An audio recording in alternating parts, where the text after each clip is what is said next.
Welcome to League of Knowledge with Panzer Dragon. And in this video, I'm going to be telling you my personal champion pool for ranked games. This video won't be covering jungle at all since I can play basically all the champions in the jungle except for Lee Sin, and it'll tell you what kind of champions I play for other roles. And I'm just going to be explaining why I kind of pick these champions for these roles and giving you some insight on why I just play them in general. And I'm definitely not saying that you should play these champions in this role. It's just I want to share like my champion pool since I do feel like some people want to know what kind of champions I play in ranked. Anyways, with all that being said, let's get started.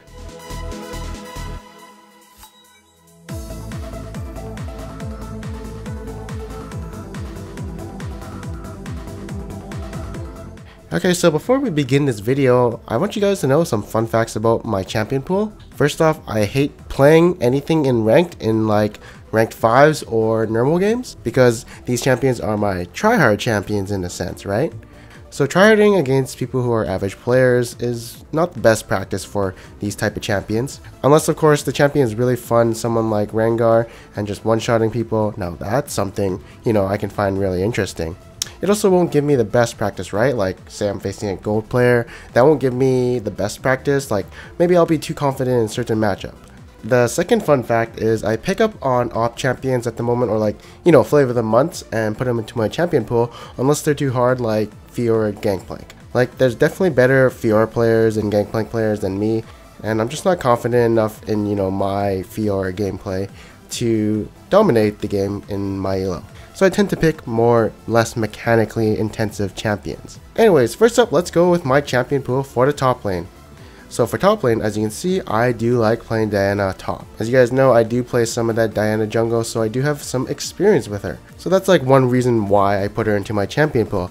The second reason is that she's basically a brain dead champion. Like if you're trading with somebody and they go on to activate W, pre-6 just poke with your Q or play like a bitch and, avoid dying. And if your Q lands, just press R and all in them and try and kill them. Really simple champion in my opinion. Especially in team fights too. It's like if you land your Q, go on them and kill a squishy. If you don't land your Q, just wait a bit, see if you can assassinate someone with your R and gap close, etc. And yeah, she only has one skill shot, which is her Q. And I don't feel like there's not much mechanically difference between like a challenger Diana player versus someone who's a diamond master Diana player. Maybe they hit their Qs more or know some techniques, of course, but again, her combo is like really simple to do. But like, yeah, I saw Best Riven NA and S Diana 2 play her in the top lane, so I do feel like she's like a pretty viable pick in there. So I just picked her up. Next up is gonna be Darius. So at the moment, he is a flavor of the month champion and one of the OPs, right? So it's very hard to do bad with an OP champion. And like I do have some experience on the PB and playing him and stuff, so I do know how to play him and like his skill combo, etc. and what the damage output on his ultimate is. And like I said before, I pick up on the OP champions if I can. And the mechanics of Darius is pretty simple. Press Q to harass, press your E to pull people, press your W to auto attack reset, and press R to basically win. And just like the Diana, there's not much difference between a Darius player who's in Challenger versus like a Diamond or Platinum Darius, and you definitely won't see too much mechanical difference in the skill combos and stuff, right? So his mechanics are easy to pull off, and that's why I picked him up. And also because he's OP. Next up is going to be Vlad. Although I haven't played Vlad in a long time, he's definitely still in my champion pool because of how easy he is to play in lane. The only thing that kind of sucks about him is the last hitting, like you have to get used to that. But once you do, he's pretty easy because he doesn't have any skill shots. You basically press Q whenever it's up, and like press your R to basically kill everyone in a team fight, or if you're going all in. The only difference between a good Vlad and like a bad Vlad would be, say, using your W before the TF uses his gold card on you, and just usage of your W, but there's not a lot of mechanical skill involved with the Vladimir, is there? And like in laning phase, press Q whenever the enemy's in range, right? So again, easy champion to pick up. Next up is gonna be mid lane. Alright, so I hate mid lane a ton, because when you're facing players like Golden Glue, Bjergsen, all of these top tier mids, it's really annoying because you'll probably never win the lane, and you don't know as much as them as they know the matchups, and they know more kill potential than you because they have been playing with Ignite and their champion for longer than you have.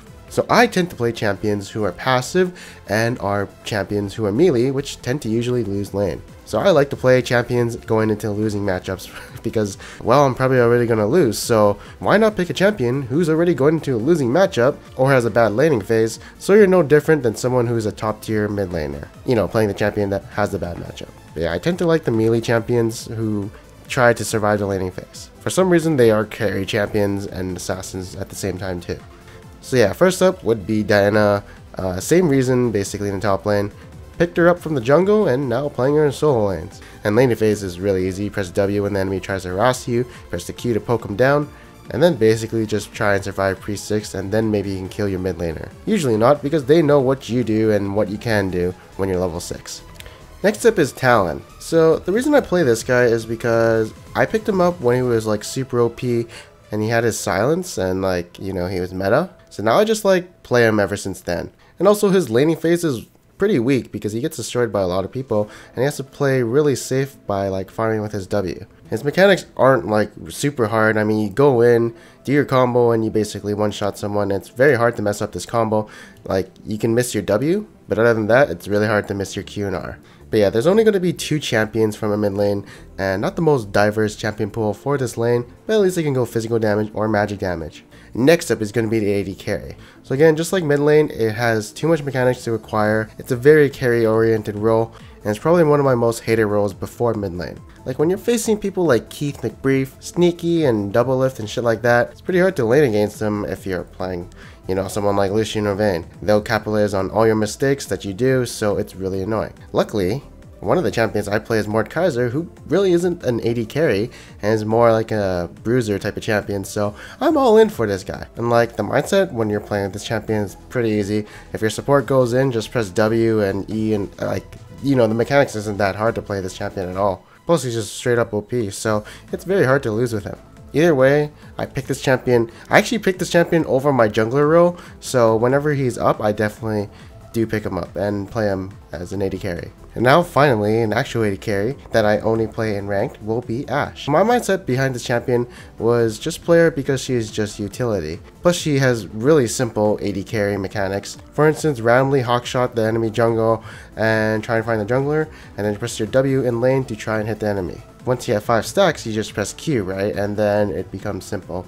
And the reason I don't play someone with like a dash is because someone who plays AD carry, he'll have better usage than I would with it. So like playing a champion who doesn't obviously have a dash means less mechanics and more simpler and easier for me to use. But yeah, like an AD carry who knows how to use his dash really efficiently is a really good AD carry, and like I'll never be at that level. So why not just pick a simple champion who I can perform just as well as like the pros.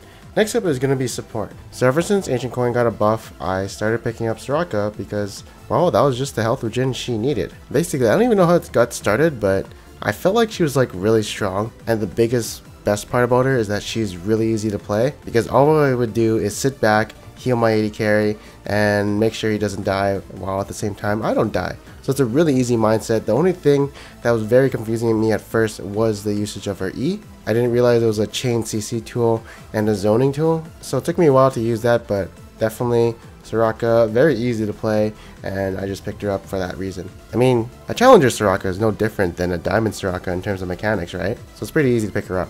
Next up is going to be Blitzcrank, although I don't play him as much as I used to since I picked up Soraka, but he was like one of my first 6,300 IP champions, and I really liked hooking people, so in that aspect I just thought he was super fun. So I just liked playing him a lot, and eventually I got the hang of his hooks, and that's all you need to do is land those hooks and you're good to go. So mechanically, Blitzcrank is a one-dimensional champion in a sense, and I'm not sure if I'm actually using that word right, but I think I am. But in general, as you can see, when I'm playing my sub roles, I tend to play easier champions, or champions that I just like have a niche for, like Blitzcrank, or just being a meta whore and playing anything that's OP. And maybe this might give you some insight on picking champions for your sub roles, but of course you probably already have them, as usually everyone has that one champion they pick when they're locked into a role. Anyways, thank you guys for watching this video. I hope you guys enjoyed it. Let me know in the comments below what you play in the jungle if that's your sub role and why you play that champion. Is it like easy for you or something like that? Is it like you just like the champion or some because of a skin? I don't know. So yeah, let me know in the comments below, and I'll see you guys next time.